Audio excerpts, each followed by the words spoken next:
O programa a seguir foi aprovado e liberado pela censura espiritual para exibição neste horário. Censura livre. Entremos então no momento da palavra, na reunião do cordão. E agora, momento da palavra, na reunião do cordão. Tema de hoje, os sinais da volta de Cristo. Livro do Apocalipse, capítulo 22, verso 12. Eis que venho em breve, a minha recompensa está comigo, e eu retribuirei a cada um de acordo com o que cada um fez. Observemos, irmãos, que os sinais que precedem a segunda vinda de Cristo foram descritas antes mesmo de seu nascimento. Quando você começa a ler a Bíblia, você vai se surpreendendo. Nós do Cordão de Três Dobras procuramos orientar as pessoas que estão começando a leitura agora, começando o Novo Testamento, para que você conheça primeiro o Cristo, o Jesus, o Cristo encarnado. Para que você veja como é que ele se relacionava naquele curto período que viveu aqui na Terra, como é que ele se relacionava com os fariseus, com a prostituta. Depois você vai descortinando esse Cristo já ressurreto, esse Jesus ressuscitado e a sua manifestação, como aconteceu com o apóstolo Paulo, como ele foi se revelando para o próprio apóstolo João ali no finalzinho já do livro. Você consegue entender a escatologia dos últimos acontecimentos da igreja na Terra, para depois então você partir para o Antigo Testamento. Mas eu me atrevo a dizer que essa noite, os sinais da volta de Cristo já eram mencionados no Antigo Testamento muito antes de o Cristo encarnado.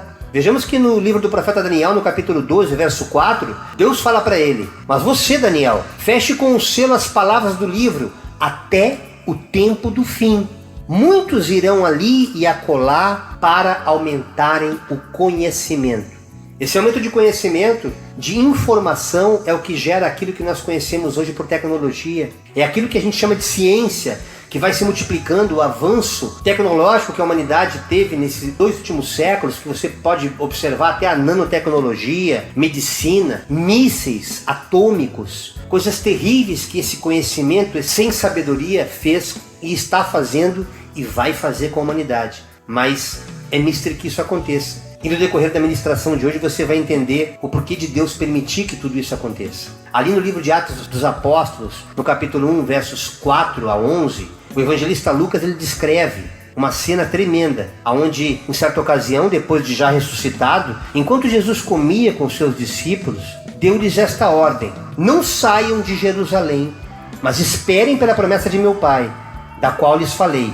Pois João Batista, batizou vocês com água, mas dentro de poucos dias vocês serão batizados com o Espírito Santo. Então, os que estavam com ele reunidos lhe perguntaram: Senhor, é neste tempo que tu vais restaurar o reino de Israel? E Jesus lhes respondeu: não lhes compete saber os tempos ou as datas que o Deus Pai estabeleceu pela sua própria autoridade. Mas vocês receberão poder quando o Espírito Santo descer sobre vocês. E vocês serão minhas testemunhas em Jerusalém, em toda a Judéia e Samaria e até os confins da terra. E tendo dito isto, Jesus foi elevado às alturas enquanto eles olhavam. E uma nuvem o encobriu da vista deles. E eles ficaram com os olhos fixos no céu enquanto Jesus subia. De repente surgiram diante deles 2 homens vestidos de branco, 2 anjos, que lhes disseram: homens galileus, por que vocês estão olhando para o céu? Este mesmo Jesus que dentre vós foi elevado ao céu, este mesmo voltará da mesma forma como o viram subir. Quando Jesus era inquirido pelos seus discípulos a revelar quando seria o tempo em que seria restaurado o reino de Israel, ele não poderia falar para os apóstolos daquele momento, porque a mente deles era muito limitada à compreensão e ao entendimento. Observe que todo o tempo que Jesus peregrinou na terra no seu ministério, aproximadamente 3 anos e meio, os apóstolos eram verdadeiros cegos, verdadeiros bobos, sem entendimento algum naquilo que Jesus falava, porque estavam ainda catequizados pelas religiões pagãs, por tudo aquilo que eles viviam culturalmente no mundo judaico. E no mundo judaico não se falava em Jesus, tanto que até hoje eles esperam o Messias chegar, não reconhecendo Jesus como tal. E nesse momento, então, quando Jesus percebe que não valeria a pena explicar para eles, porque não caberia ao homem querer saber de tempos e datas que somente o Deus Pai do céu é que poderia revelar, eles não entenderiam que séculos depois isso aconteceria, como de fato aconteceu, e a história registra, em 14 de maio de 1948, quando os judeus migraram em massa para a região antiga da Palestina, no Oriente Médio. Ali foi criado o Estado de Israel, e essa palavra se consumou. Então, a partir daí que a gente começa a entender esse período dos últimos dias, e esse tempo começa a manifestar os sinais da vinda de Cristo aqui na Terra. E após a ressurreição, o Senhor Jesus Cristo deu ordens específicas aos apóstolos para que eles permanecessem em Jerusalém. Conforme Lucas 24:49, o mesmo Lucas que escreve Atos dos Apóstolos, ele já havia falado: fiquem em Jerusalém. A Jerusalém tem um significado muito prático para nós que estamos caminhando em Cristo, para que nós fiquemos na posição que Deus nos quer, para que nós venhamos conhecer a sua palavra, conhecer a sua verdade, para depois então vivermos o ID. Infelizmente a gente vê muitos ministérios, muitas igrejas muito pouco preocupadas com a volta do Senhor Jesus e não capacitam obreiros para a obra de Deus aqui na terra.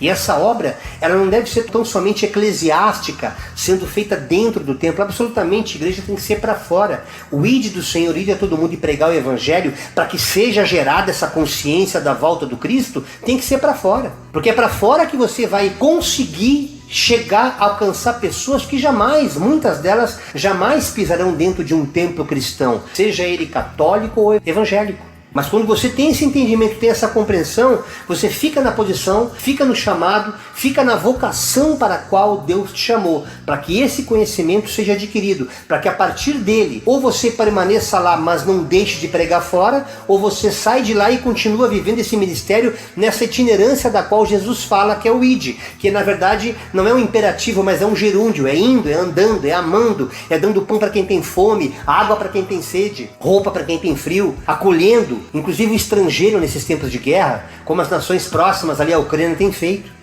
Nós estamos vendo na prática tudo aquilo que Jesus falava. E debaixo dessa obediência, que eles deveriam esperar esse revestimento do Espírito Santo de Deus, os apóstolos obedecendo, eles conseguiram testemunhar coisas maravilhosíssimas, meus irmãos. A começar pela assunção do próprio Cristo que subiu aos céus. E depois permanecendo na presença de Deus, aquele episódio descrito ali em Atos dos Apóstolos, no capítulo 2, quando o Espírito Santo, através de um vento impetuoso e como línguas de fogo, semelhante a línguas de fogo, cada qual foi batizado pelo Espírito Santo de Deus. Ali, de fato, foi instituída a Igreja Apostólica na Terra.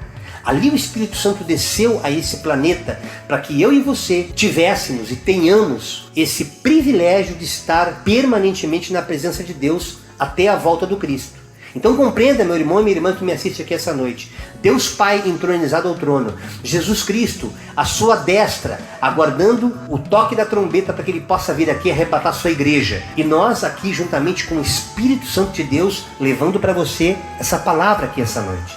E os discípulos sempre curiosos, irmãos, quanto aos sinais da volta de Jesus, eles viviam questionando o Mestre. E aqui em Mateus 24, entre os versículos 3 e 6, o texto nos diz: tendo Jesus se assentado no Monte das Oliveiras, os discípulos dirigiram-se a ele e em particular e disseram: dize-nos, Senhor, quando acontecerão essas coisas? E qual será o sinal da tua vinda e do fim dos tempos? Jesus respondeu: cuidado, que ninguém os engane, pois muitos virão em meu nome dizendo: eu sou o Cristo, e enganarão a muitos. Vocês ouvirão falar de guerras e rumores de guerras.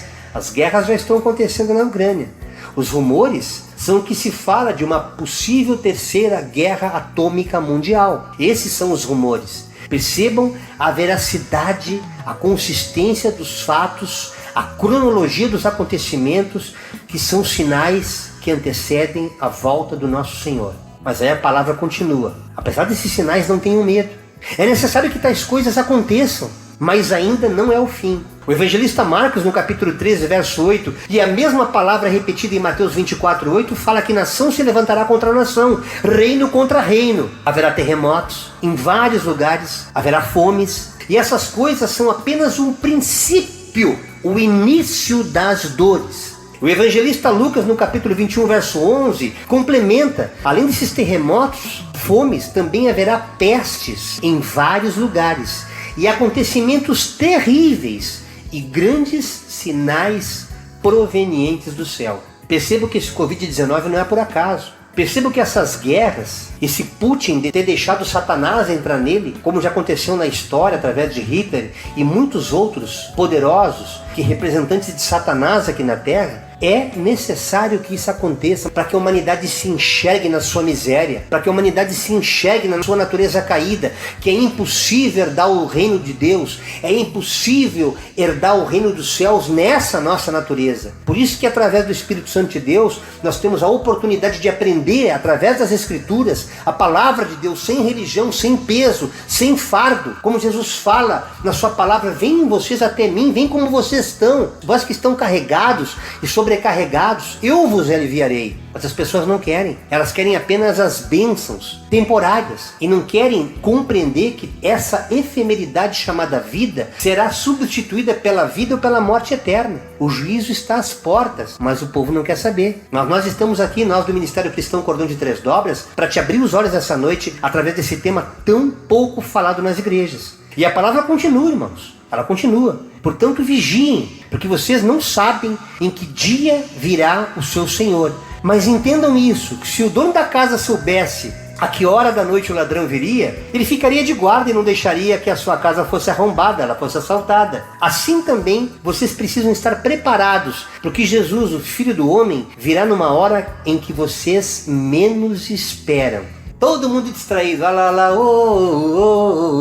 né? Época de carnaval, quarta-feira de cinzas, apesar de que a própria história, você pouco vê falar de carnaval por esses dias, porque os próprios sinais da volta de Cristo já estão oprimindo algo que, se nós falássemos aqui, pareceria fanatismo. E já vem esse pastor com essa ladainha religiosa. Como em anos anteriores, todo carnaval a gente falava o mesmo tema e Deus não deixou falar essa noite. Fala dos sinais dos últimos dias, porque o Covid já se encarregou de pregar para esses tais que estão ainda na carne que é preciso andar no Espírito para que possam viver e compreender e discernir esta realidade espiritual. Naquele tempo, muitos ficaram escandalizados. Ali em Mateus 24, 10, 12, ele nos fala a palavra. E Jesus continua dizendo que trairão e odiarão uns aos outros. E numerosos falsos profetas surgirão e enganarão a muitos. Devido ao quê? Devido ao aumento da maldade, o amor de muitos se esfriará. Existem igrejas lotadas hoje, irmãos. Existem templos que estão lotados de pessoas vazias de Deus. Igrejas cheias de pessoas vazias da verdade da palavra. Por quê? Porque os seus corações não saem renovados desses lugares. Os seus corações não estão ali com o intuito de buscar verdadeiramente querer conhecer a vontade boa, agradável, perfeita e soberana de Deus. Mas eles querem fazer barganhas para que as suas vontades, os seus desejos sejam concretizados. E Jesus denuncia aqui que devido a essa comichão nos ouvidos, que essas pessoas cujo coração está empedrado, terão e vão procurar outros doutores que tenham uma doutrina que satisfaça cada um segundo a sua crença, segundo a sua tradição, não querendo se moldar à verdade soberana de Deus. Mas o próprio Jesus adverte, irmãos, que quem perseverar até o fim será salvo. Apesar de cada irmão que vai se sujeitar a essa luta de resistir a esse mal, de não permitir que se levantem pai contra irmão, filho contra mãe, e esses poucos pastores que estão compromissados em levar esse verdadeiro evangelho, há uma promessa de que perseverando até o fim, será salvo. E apesar de a gente não estar falando de salvação, mas ela faz parte do processo que procederá a partir dos sinais da volta de Cristo, é necessário que nós tomemos um posicionamento, porque esse evangelho tem que ser pregado. Veja que Jesus fala em Mateus 24, 14. Este evangelho do reino será pregado em todo o mundo, ou seja, todo o planeta Terra conhecerá essa verdade como testemunho a todas as nações. E então chegará o fim. A partir do momento, irmãos, que você perceber que esse evangelho chegou aos quatro cantos da terra, aí que começa um novo tempo, o tempo do fim se instalará no planeta Terra. E o que pode nos trazer esperança em meio ao caos que já começou a se instalar nesse planeta? Veja o que Pedro fala na sua segunda carta, no capítulo 2, versos de 5 a 9, quando ele fala da Arca de Noé, que é uma simbologia muito próxima àquilo que a gente entende hoje como igreja, como templo. Deus não poupou o mundo antigo quando trouxe o dilúvio sobre aquele povo ímpio, pecador, mas preservou Noé, pregador da justiça, e mais 7 pessoas da sua família. Também condenou a cidade de Sodoma e Gomorra, reduzindo-as a cinzas, tornando-as exemplo do que acontecerá aos ímpios. Mas livrou Ló, homem justo, que se afligia com o procedimento libertino dos que não tinham princípios morais, pois vivendo entre eles todos os dias aquele justo se atormentava em sua alma justa, por causa das maldades que ele via e ouvia. Vemos, portanto, que o Senhor sabe livrar os piedosos da provação e manter em castigo os ímpios para o dia do juízo. Esse juízo ele é descrito em detalhes ali em Apocalipse capítulo 20, versos de 12 a 15, que nós não leremos aqui essa noite, porque não haverá tempo. Mas ela fala claramente sobre o juízo final da morte e da vida eterna, segundo aqueles que estarão ou não com seus nomes presentes no livro da vida. Ai daquele que não tiver o seu nome escrito no livro da vida. Apocalipse 3, verso 10, nos diz a palavra: visto que você guardou a minha palavra de exortação, ou seja, a palavra de incentivo, aquela palavra que fala, vai, continua, não larga Jesus, continua, tá difícil, mas sem ele vai ser pior, se vincule a Deus, permanece, persevere. Jesus fala para esses tais: eu também o guardarei da hora da provação. Ou seja, ele não vai te guardar na tribulação, ele vai te guardar desta hora, que alguns teólogos discutem, que acham que Jesus vai voltar depois da tribulação. Jesus está claro aqui, meus irmãos, ele nos guardará da hora que vier o mal. Essa visão pré-tribulacionista, nós não chegaremos a passar por essa tribulação que virá já no tempo do fim, para que através desse fenômeno chamado arrebatamento da igreja, nós seremos poupados dessa tribulação que está por vir sobre todo mundo, para pôr à prova os que habitam na terra. E continuando, confirmando esse mesmo raciocínio, o apóstolo Paulo, para o povo de Tessalonicense, na sua primeira carta, no capítulo 1, verso 10, somente a parte B, ele fala claramente que Jesus nos livrará da ira que há de vir. E o mesmo 1 Tessalonicenses 5,9, porque Deus não nos destinou para a ira, mas para recebermos a salvação por meio de nosso Senhor e Salvador, Jesus Cristo. E já me encaminhando para o final desta ministração breve que fala dos sinais da volta de Cristo, o Evangelho de Mateus, no capítulo 24, versículos de 32 e 36, nos diz a Escritura: aprendam a lição da figueira. Quando seus ramos se renovam e suas folhas começam a brotar, vocês sabem que o verão está próximo. Assim também, quando virem todas estas coisas, saibam que ele está próximo, está às portas. Eu, Jesus, lhes afirmo, eu lhes asseguro que não passará esta geração até que todos esses eventos comecem a acontecer, ou seja, a multiplicação da ciência, a apostasia, a traição, falsos profetas, ódio, guerras e rumores de guerras, inimigos serão nossos próprios familiares, terremotos, catástrofes climáticas, fome, miséria, sinais no céu. Tudo isso que já está acontecendo não passará esta geração que está vivenciando agora esses fenômenos. Não a geração para a qual Jesus falou isso. Há muitos que não entendem. Penso que a geração para a qual Jesus estava falando era aquela geração. Então o povo fica assim, faz tempo que falam que Jesus vai voltar, desde o tempo da minha bisavó, trisavó, se há alguns que têm aqui berço cristão, falam isso, mas não discerniram a palavra da Escritura, porque não tem Jesus como base, não tem Jesus como entendimento, não tem Jesus como uma chave interpretativa, conforme a hermenêutica ensina no texto, para que você discirna que a única maneira de você compreender essa verdade é olhando para Jesus. Não passará dessa geração. Quando ele fala que essa geração que apresentar esses sinais, e a gente fica falando, mas o que é geração afinal? As gerações podem ser definidas como um grupo de indivíduos nascidos em uma mesma época, influenciados por um contexto histórico e que causam impacto à sociedade no que diz respeito à evolução. Cada geração, que tem aproximadamente 70 anos, possui características únicas que estão diretamente ligadas ao seu comportamento, costumes e valores. E Deus fala claramente que até que todas essas coisas aconteçam, o céu e a terra poderão passar, mas as palavras de Deus jamais passarão. E quanto o dia e a hora ninguém sabe, nem os anjos, nem o céu, nem o Filho, nem Jesus, somente o Pai que está nos céus. Entenda, meus irmãos, que nesta hora em que Deus nos fala através da sua palavra, para que nós perseveremos em oração, perseveremos em voltar a conhecer esse Deus, busquemos nos santificar, ou seja, nos separar do mundo para servir a Ele. Deus não está criando aqui um grupo religioso, um grupo de fanáticos.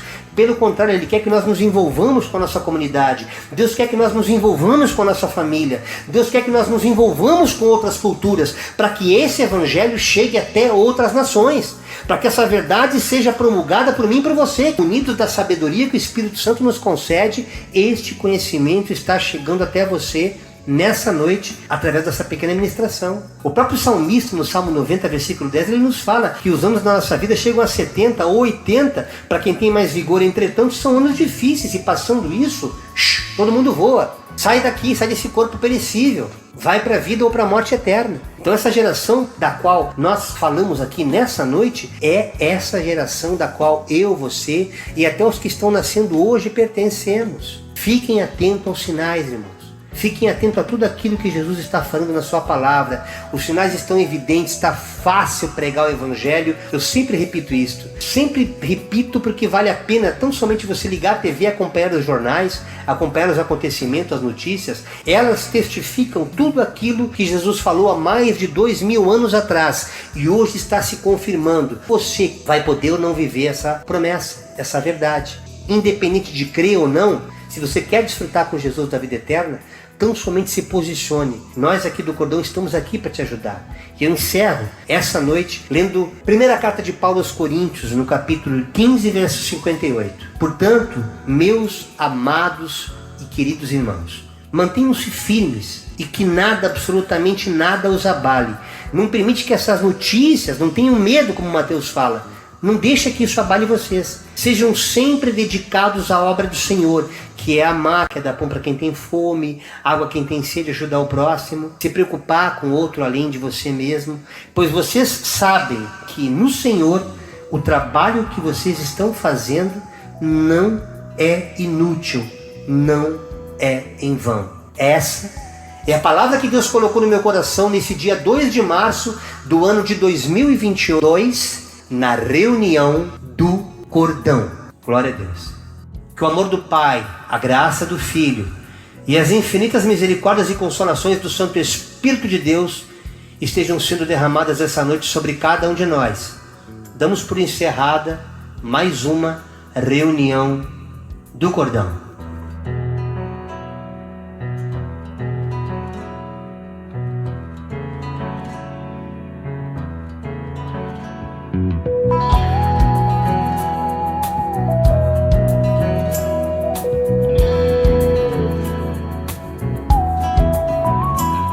Tua paz não vem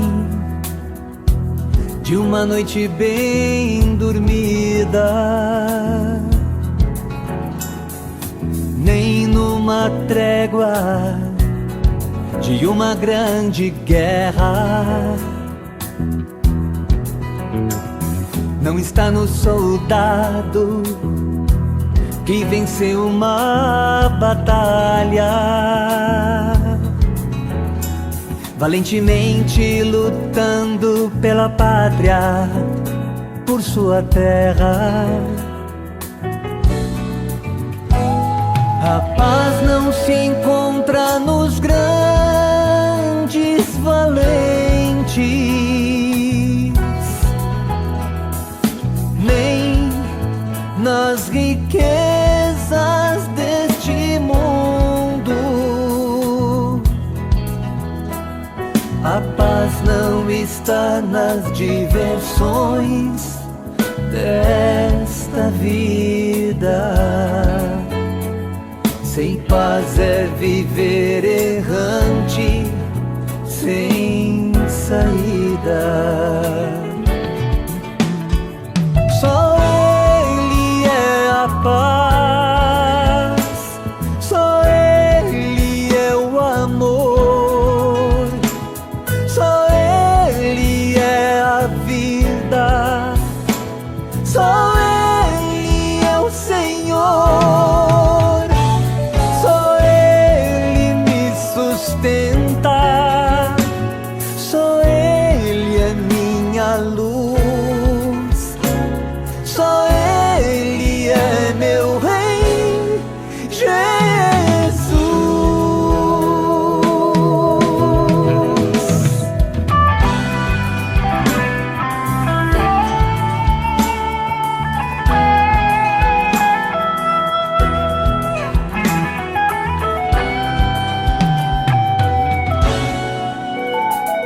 o teu próximo sem paz, sofrendo te perturbar. O faminto sedento clamando por água e pão. Desabrigados, pés descalços, sem agasalhos, sem teto, sem lar, dormindo no chão. Ninguém nesta vida tem paz sem o meu Deus. A paz não se encontra na terra, não se encontra no mar. Ela vem de um lugar bem distante da terra. A paz vem de Deus nas alturas celestiais.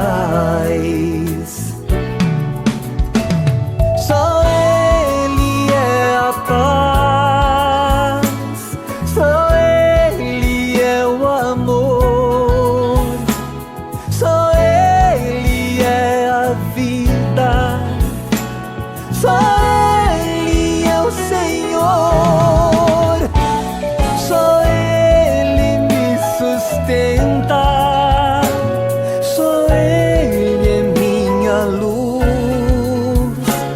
só Ele é meu Rei, Jesus.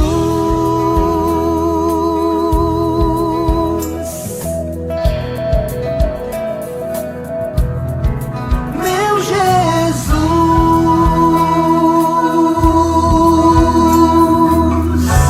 Fiquem todos na graça e na paz do Senhor.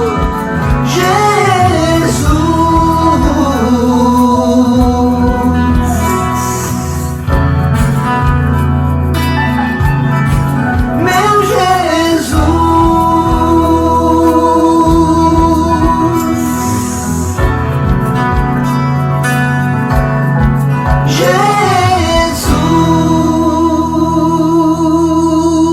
Obrigada pela presença de todos.